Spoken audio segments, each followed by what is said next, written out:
but it's kind of dark. I like it like that.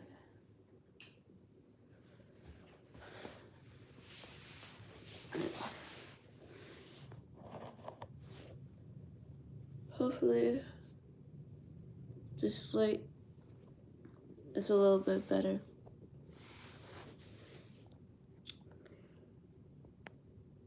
Kind of give y'all a minute to join on in.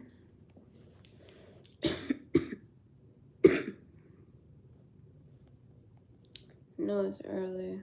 I never normally don't be on early this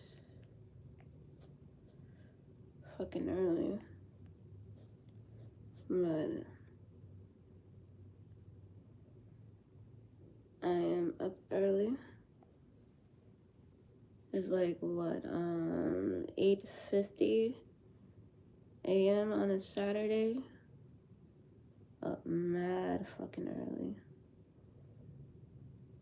So that's kind of, I'm getting ready to go back into a routine that I am used to doing. I'm getting back to my old self since this fog finally cleared up. And those who don't know, I'm in a shelter. I'm getting ready to be out soon. It's all in a matter of time. But that's another video for another day. I'll keep getting you guys updates on what's going on with me. Hopefully this will be my stable place, my stable environment, something that I can call a home and keep like forever or for the time being till spirit is ready to leave, ready to bounce. Because how I be stable, I'm moving around. So anyway, if you are new to this channel, first and foremost, my name is Aphrodite Venus. You can call me Maisha, but you ain't gonna spell it right, so just call me Aphrodite Venus. It's Myeshia. If you're trying to spell my name, spell it correctly. Because people think they can spell my name without learning it. Welcome on in. Make sure you hit that like button. This is Stranger Things Spiritual Breakdown, part 2. If you haven't seen part 1, check out part 1. Hopefully my camera is a little bit better for y'all this time. Finally upgrading, because I'm upgrading myself before I move into my new spot. Since I'm in a shelter, I might as well. And yeah, check out part 1 first if you haven't seen part 1. This is part 2. I'll add on part 1 and part 2 together of what, it's just spiritual ideas. You might have the same thought, or you might not, or you just want to hear somebody else's perspective of what the show means. So I'm a big fan of that show. I watched all of the seasons from season 1 to season 5, so I remember every episode that's been played. And I'm here to do a spiritual breakdown because this is something that I'm noticing that almost every generation is experiencing in their awakening. Hello, how are you? Let me pull up my comment. If y'all like to send me a donation, $1 or anything, a blessing, you know, my Cash App is thefollowerlavender.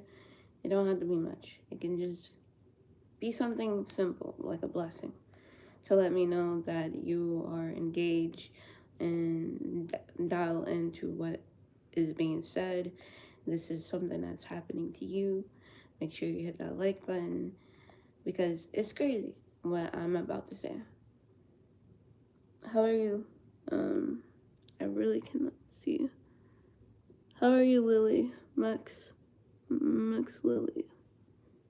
Hopefully I'm saying your name correctly.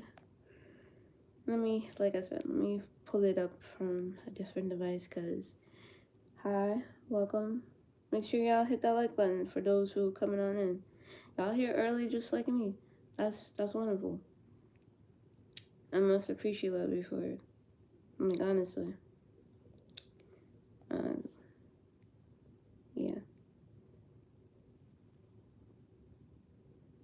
Okay. I am subscribed. Oh, you're subscribed, Max. Thank you so much for subscribing. Make sure you hit that like button. If you want to donate to my channel, this is my channel only. I don't have billions other people to do one job just to talk about spiritual. It's just me only my brain and my ancestors. Hi, welcome on in. Welcome. Thank you guys so much for the like. I knew this was gonna happen as soon as I got the new phone. Like, more people would come up here. I knew it was a camera issue, because like I was filming on this shit and the quality was not good, or like the algorithm was not like trying to pick up my shit, but now it is.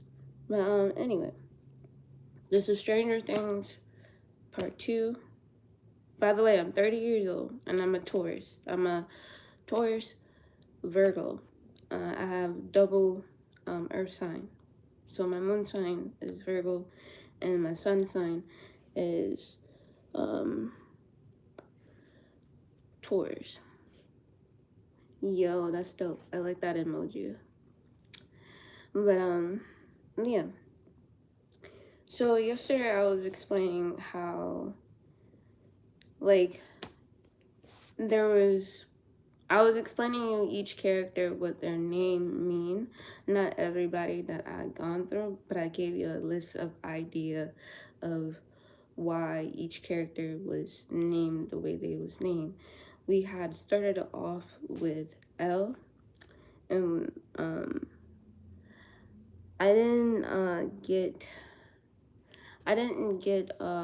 Henry named yet, so let me ask Chat GPT what does Henry name means.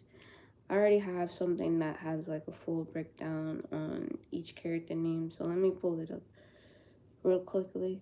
We got some time. I don't go to work till about in the afternoon to 2 o'clock, so I'm gonna be up here for 10 or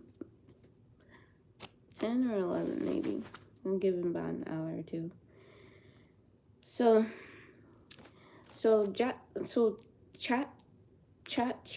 ChatGPT told me that 11 Jane means God is gracious. God is gracious. Spiritual meaning is meaning divine grace and chosen soul rebirth. She was the second main character. You are, yeah. She was like the main character, the second main character. I'm gonna get to you guys in a minute. The second main character, and then there was also the main character, which was Will. Will Byers means desire, determination, and inner truth. Spiritually, it means soul strength and sensitivity. And the reason why Henry gathered these 12 children for this final scene where you know they was in the mine and each one of them was exploring the mine.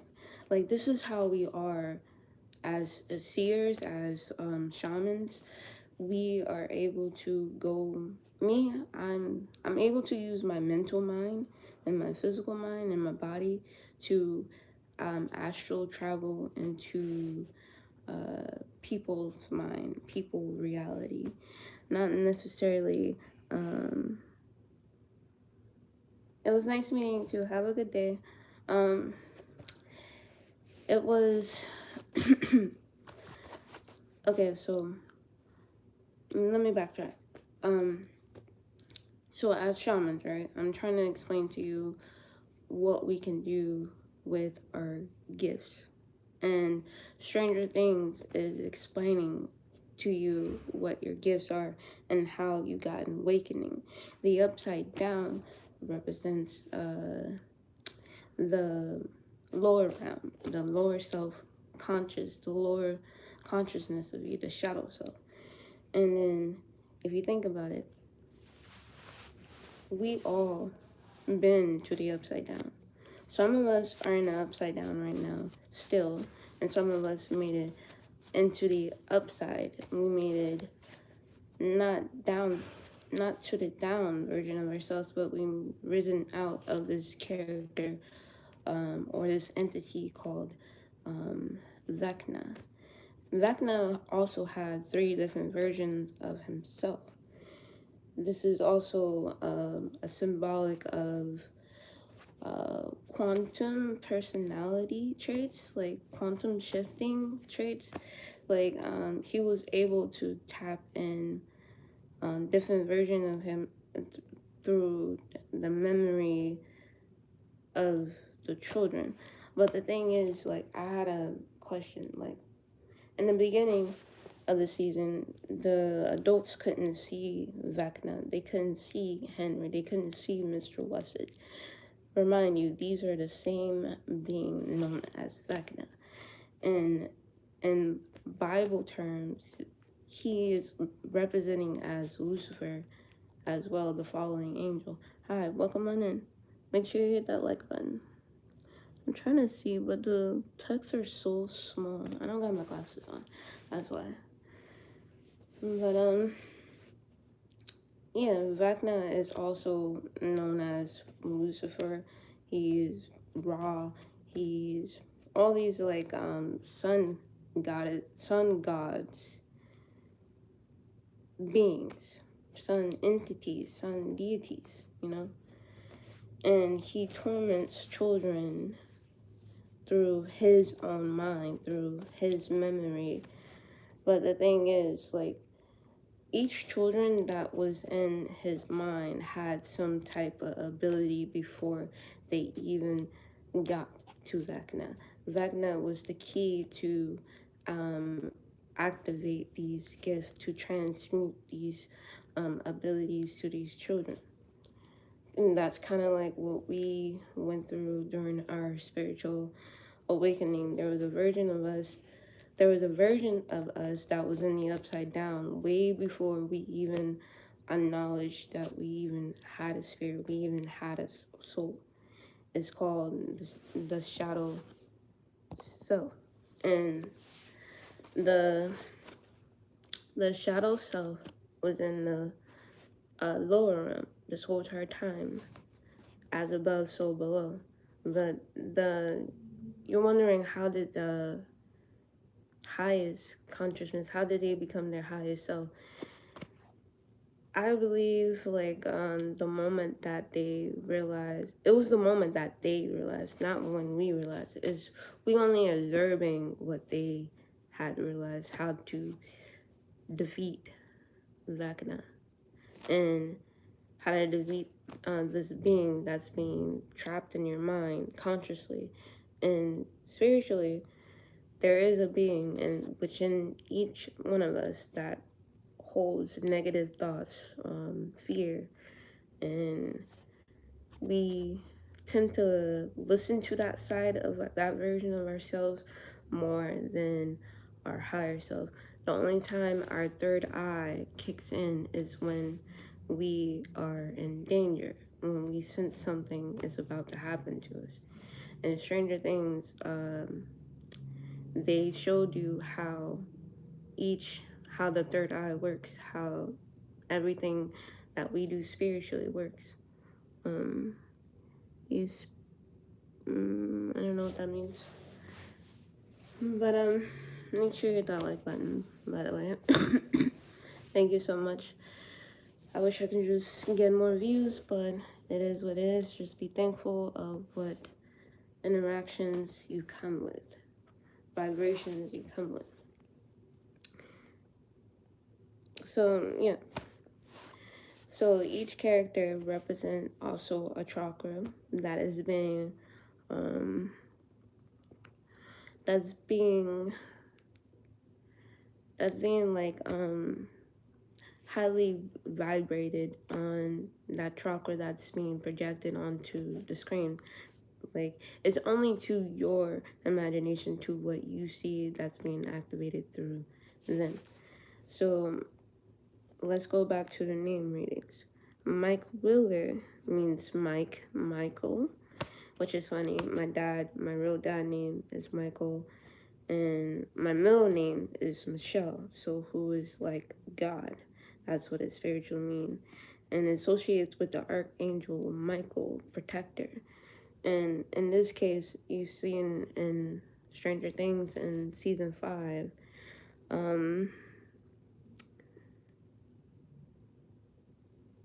you see in Stranger Things in season 5 that Michael, no, Mike's sister Holly, she was taken, and I think I know why she was taken, because she was also weak, and I'm guessing the parents was getting ready to be more weaker, because like in the beginning, like I said, they could not see Vecna. They could not see the demigod. No, the demigords. The demigords are a representation of like Lucifer, fallen angels, like the demons that roam around in hell. The demigords, literally, it says it in the name, but it doesn't have a breakdown name of the demigod. Let me look. But I'm gonna tell you what Vecna, Henry Krill means. Henry means ruler of the home, spiritual controller. He was the key to control these kids' spiritual gifts, these kids' spiritual, these kids' emotions, their trauma, activate their gifts. Spiritually meaning trap. So when they mean trap, they was trapping you subconsciously all these years in your mind and your body underneath a program to make sure that you don't be awakened to who you truly are. And it talks about how to create portals as well, how the portal was created. The portal was created through one of the characters' fear, Will, but I also believe that Mike might have more to do with it than Will did. And because like how Vecna was born before any of the children, but I guess Vecna, what he did was hold on to the parents' soul and made sure that the parents birthed these children and took their children, because he knew that these children have certain abilities, spiritual abilities, before they even became in the mind of Vecna, of the Mind Flayer. The Mind Flayer we've all been seeing like thousands of times within our own mind. Like, especially me. I astral projected there. I've seen it. I can see it in real life, real time as we speak. So can you? It's a place in the mind that holds trap of your ability, of your gift. And what turns you on and what turns you off. It's kind of like the same story with the Olden tree. He's also symbolized as Olden too. And Crane, not Crane, but Cronus. He also has a history behind him with Cronus, which is wild.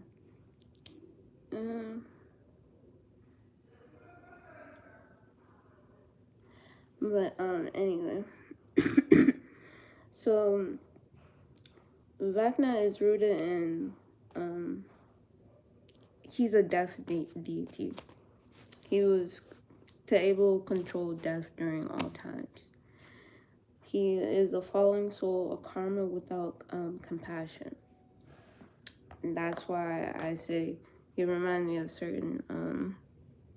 certain deities. But that's gonna be part 3 when I get the list of deities. I got them in my head, but like a little later.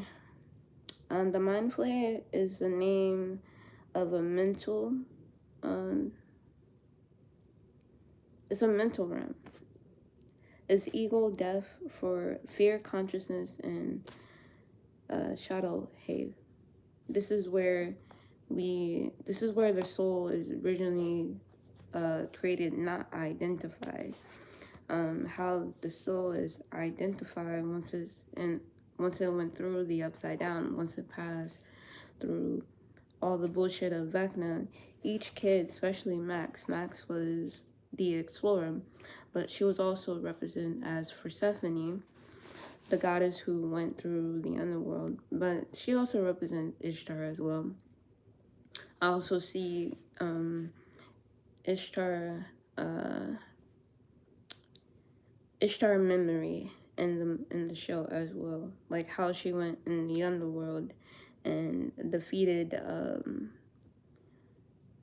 it could be her sister. You can say Vecna is Ishtar's sister, but then you can also say Vecna is just Lucifer. Like, just imagine her and Lucifer just fighting, and she's trying to gain back her consciousness so she can rise back up to heaven.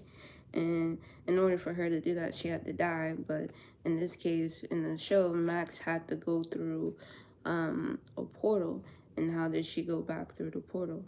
They showed you how to go back through the mind, through the original body, through yourself. It's through the touch, through the six senses, the touch, taste, smell, and all the above. And then when Lucas was playing the music was a symbol of traveling. The spirit travels through sound. It's always going to travel through sound because sound is vibration. Sound is emotion. And when you vibrate and you remember something that can ground you back to a pinpoint version of yourself. We all was supposed to see Max blind or in a wheelchair for a very long time. She was only in a wheelchair for a split second. And I guess that was also a representation of her rebirth, of getting back up consciously and not letting Vecna defeat her mind. This is what trauma does. Trauma gets you paralyzed in a way. It makes you stop everything that you're doing in time. It makes you not want to move forward into the future until your brain subconsciously learn how to trigger itself in wanting something better in life. This is how you can get rid of trauma. This is the simplest way and the most harmful. It's less like you don't have to do anything to yourself. You let your mind do it. So this is what I done. This is what helps me. I think of something that I'm looking forward to into the future. I let that itself create portals. It can be multiple paths for me to jump into, in and out to. Say if I don't like one timeline and something bad is happening, I can either choose to defend that timeline or defend that event from happening. But I can see it before it actually happened. I have a choice of entering and exiting. And if something goes bad, I can just hop on over to the next path, like a portal. The way that I do it, I visualize a room full of doors, just like this building that I am in. And now I'm thinking about it, how I manifested myself in New York. It's kind of wild because I did it through doors, these same type of doors that was in my mind. And then my soul just kind of guide me here. You could say my soul, you could say God, you could say the universe, you could say the ancestors, whatever you choose to believe, whatever I choose to believe at that moment of time, that's what I stick with. So I astral project first. I astral project into these paradigms of different realities before deciding if I want to take on this path or not. This is also a form of quantum jumping, quantum physics. There's many names for it, but that's one term that everybody can kind of like use and relate to. Like, quantum jumping is like deciding to tomorrow, oh, I want to eat avocado toast instead of a burger. Or I want to drink tea instead of coffee. It's making a decision, a healthier decision of what you did in the present moment versus the past. The past kind of, it's just a foundation. It's just a shadow foundation. It's not necessarily the beginning of your life. It's just a vessel of something that you've gone through badly to get through the good. Because when you're in the upside down, all sorts of things kind of like comes out. It kind of shows you a realm of who and what exactly who you need to become, not who you want to become. It's just who you need to become at that exact moment of time. So your mind, your third eye is going to kick on. It's going to kick on like a television. It's going to, first, when you close your eyes, it's going to look dark. And then at first, once you start, it's more like a feeling. It becomes like a feel. And then it starts to become visualized. You start visualizing what you feel. How you visualize what you feel is by asking spirit, what do I see? What do I feel? What do I feel? What do I see? What do I feel like that I am seeing? Ask your spirit that. It's okay to ask spirit questions when you don't, to guide yourself back and forth into reality, into realms. And in my case, I'm very powerful, like to the point where not only if I'm able to travel in your mind, I can also push you to travel in your mind, outside your mind, because the mind is like the maze.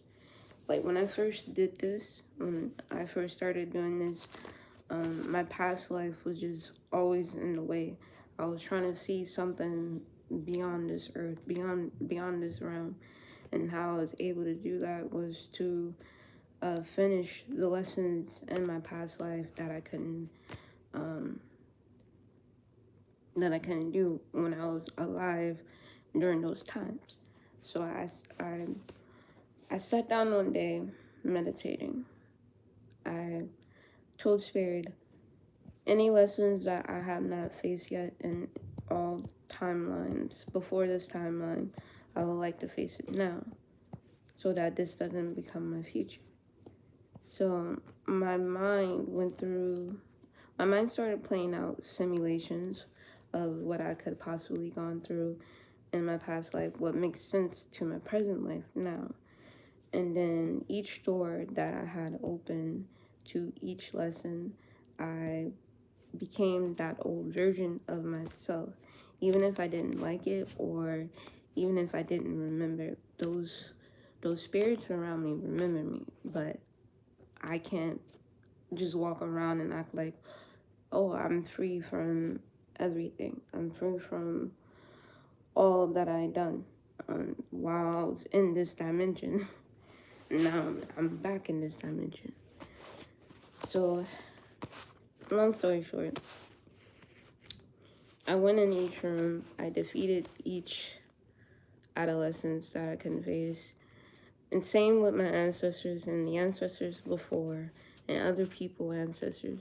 I continue to ask questions. I continue to say, what is the most number one thing that humans cannot face? I would like to face. And I can't tell you what it said, because for each person it was different. It was fear, it was lust, it was this, it was that, not having enough, not feeling enough, not vibrating highly, vibrating too lowly. I was literally these people in a different body or in a different time and defeating whatever it is that they couldn't defeat in their mind in this time. And when I came back, it made me had like a realization how powerful the mind really is once you tap in, once you uncover the veil and stop worrying about what people think, if you're crazy or not. Because like intelligent people always tend to be called mental illness, be called something. Like, I don't get it. Just because I study life and I look and I observe life and I participated in it doesn't mean I'm crazy. In fact, it makes me more powerful because I'm tapped in and I'm tapped off at the same time. I'm able to turn on my spirit to certain people, and I'm able to turn off my spirit to certain other people. Especially, the reason why I do that is because like most people don't have good intentions when your spirit is active. They don't know what they're doing. It's not their fault. I try to just move gracefully. It's like 9:21. Time is moving more faster than normal. I'm starting to think time is just an illusion at this point. It's crazy. It don't even feel like 9 o'clock internally. 9 o'clock, like I know where my little hen and big hen is. Like, no, it's crazy. Anyway, you just have to try doing these exercises when you are meditating. It's gonna be scary for a while. Like, you're gonna see all these different memories that you didn't see before, or people you might have forgotten in the past, or how you used to be in the past, how you used to look, how you used to feel, all that stuff. Just go through the emotions. Don't just turn off the TV in your mind once it pop up. Let it play, because it's gonna make sense why your future is the way it is today, and why you went through what you went through in the present past. This present past. It's a lot. It's a lot. But yeah. Let this be a new year, new you. Like, start doing these things. Start exercising your mind. Don't, just because your body can just only stay on one plane of existence doesn't mean your mind can't. Your mind can go anywhere. And then once you pass the memories, pass the bad and the good, your mind can go outside of this dimension. It doesn't have to be so bound to the earth energy here. What's the word for today? Though, that's a good question. What's the word for today? You got a word? Or you got something in mind?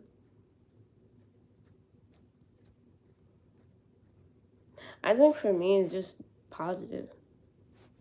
Positive. That word alone stands more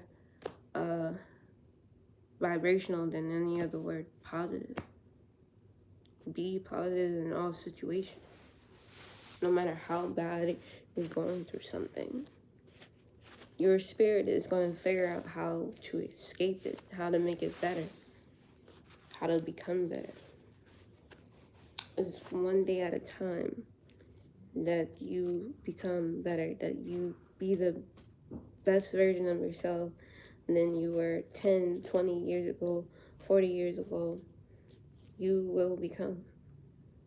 It's not about your ancestors anymore. in the beginning, when you first awakened, it was always about them. How, because to order them to teach one, because your mind was in the spirit, but your body was on earth. So in order for that to be returned, your ancestors had to put some type of programming or some type of code for you to get back to exist in this plane. So in the beginning of time, when you were spiritually awoken, it was like, all I can see is just my ancestors. All I can feel is just my ancestors. Like, I traveled into the future and I saw my ancestors as well. I traveled into the past, into the present, saw all of them as well. And it's crazy. And you can do the same. So, if you like today's video, make sure you hit that like button. Make sure you subscribe. If you want to donate to my channel, $1. My Cash App is thefollowerlavender. I much appreciate, love you for everything and for always listening. I'm gonna come back for part 3. Y'all have a wonderful and blessed, positive, productive day. Don't let nothing get to you.